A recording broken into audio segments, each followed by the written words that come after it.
Yung concern ko lamang po is this, doon po sa Palawan, sa lugar ko po, ay marami po mga teachers na naloko and nadyaryo na rin po ito. Because they want to be promoted, yung advancement, nagma-masteral degree sila, kung ano-ano mga courses po ang kinukuha nila.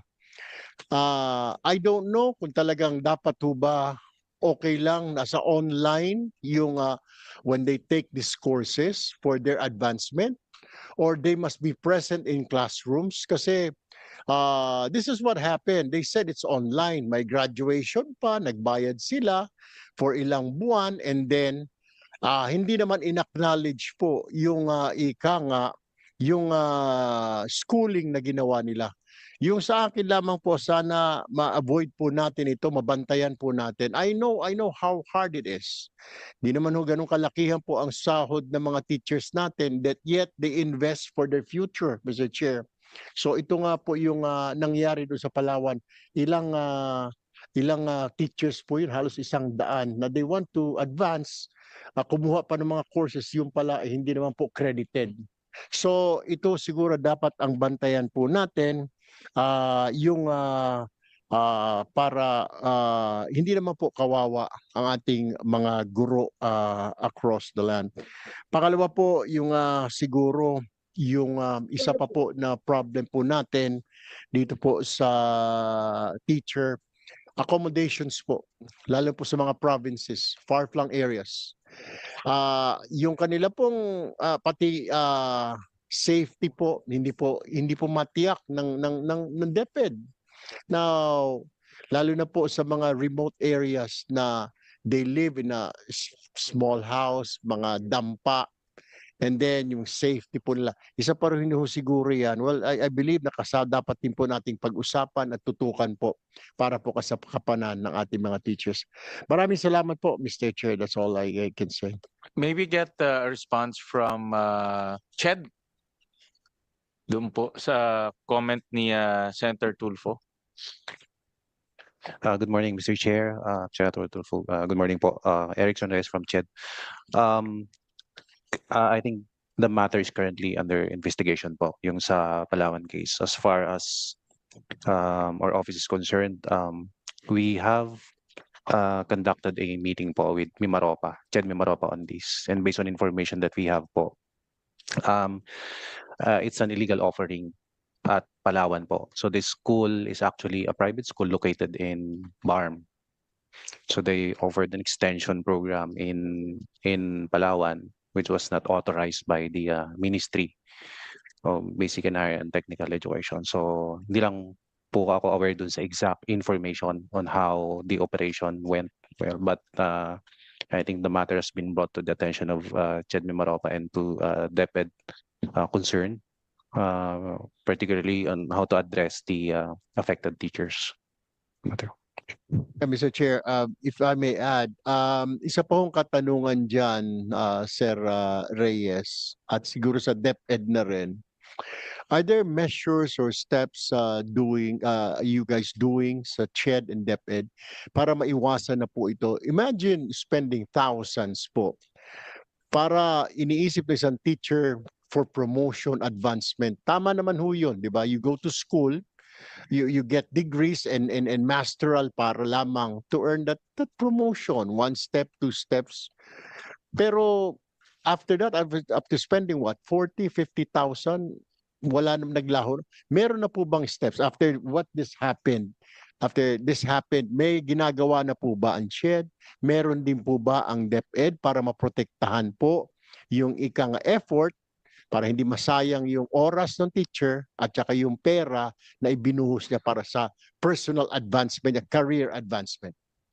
Yes po, Mr. Chair. May initiative po ang CHED on how to quality assure the programs being offered at the graduate level. So lahat po ng program offering CHED, we ensure na they are authorized by the Commission on Higher Education. There is a partnership with DepEd, TEC, and with BARM na to ensure quality of the programs being offered, and we've initiated coming up with a database actually wherein institutions could access authorized programs or recognized programs wherein they can enroll po. So that's part of the initiative that we have. This was spearheaded actually by the EDCOM po, yung initiative po na ito. Yes, Mr. Chair.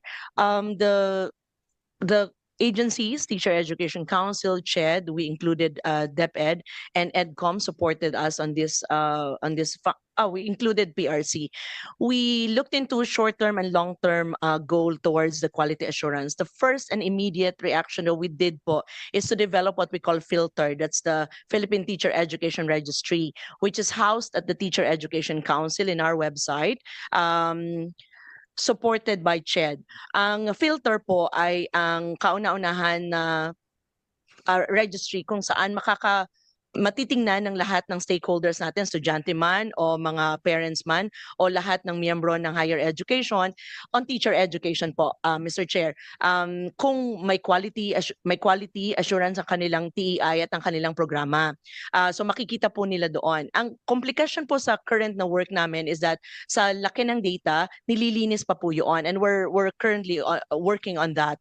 So that is currently available, sir. But the long-term goal now is the work of the council with the Commission on Higher Education, focus on teacher education, on reframing its quality assurance. Sa pagtingin po namin dito, hindi lang tinitingnan yung response ng bawat isang teacher education institution na ang kanilang programa ay na quality assure ng CHED, idinidikit na rin po namin yung mga iba pang layers kagaya ng accreditation, kagaya ng pagtingin ng DepEd, ang programa ba nila ay akma sa pangangailangan ng DepEd, hence the supply and demand framework, at marami pa pong components, kabilang na po ang PRC in terms of CPD, in terms of the licensure. So ito po yung long-term goal, Mr. Chair. Currently, we are finalizing the proposal para makapagsama-sama na yung mga stakeholders at mabuo na yung tinatawag namin na technical working group. Salamat po. Mr. Chair, I have a couple more questions. Meron na po bang website ang CHED natin ng DepEd para matignan ng mga teachers kung ano yung mga accredited na mga schools, anong courses ang kailangan nila para ma-promote sila from this rank to the next rank? Meron po bang ganon para may meron po sila guidance? Kung wala pa po, then kahit na have you cascaded all the way down, lalo na po doon sa mga liblib na lugar ng mga teachers po natin na wala pa po mga internet, how do you do that? Na okay, pag gusto mo yung promotion, makarating sa kanila na pwede ka ma-promote, you go to school, you go like this and like that. Meron na po ba tayo? Go ahead po, Dr. Hoxon. Thank you, Mr. Chair. Chair, yes, sir. Pwede na po silang pumunta ngayon sa tec.gov.ph/filter. So meron po kaming sa website po namin ay makakalink na po sila. Ang tawag po ay Philippine Teacher Education Registry, in short, FILTER po. Nandoon na po, they can click ang name ng TEI nila, ng kanilang institution. Makikita na po nila na hindi accredited ang kanilang programa or accredited. Ang hinihiling lang po namin sa stakeholders, baka po meron pang mga error sa aming data kasi po ay ngayon lang nagsama-sama ang mga agencies, and it's taking us a while to put together all of the data of all of the agencies involved. Pero pwede po nilang erase, nilagyan po rin namin ng mga components kung saan sila pwede mag-email to clarify. Totoo bang wala yung kanilang programa at totoo po bang malinis ang kanilang programa. Gusto ko lang din pong ituloy, Mr. Chair, na ngayon lumalabas naman ang mas malalim nating concerns. May iba pong institution na accredited ang programa nila. Ang lumalabas na po ngayong concern, meron ngang enrollment, meron ngang matriculation na nangyari, pero walang pagtuturong nagaganap. So baka po isa ito sa concern ng BARM, although may ibang layer kasi ng concern doon sa nangyari sa Palawan. So ngayon po, kaya po ang long-term goal natin, linisin yung quality assurance kasi baka accredited yung programa pero walang malinaw na pag-aaral na nangyayari.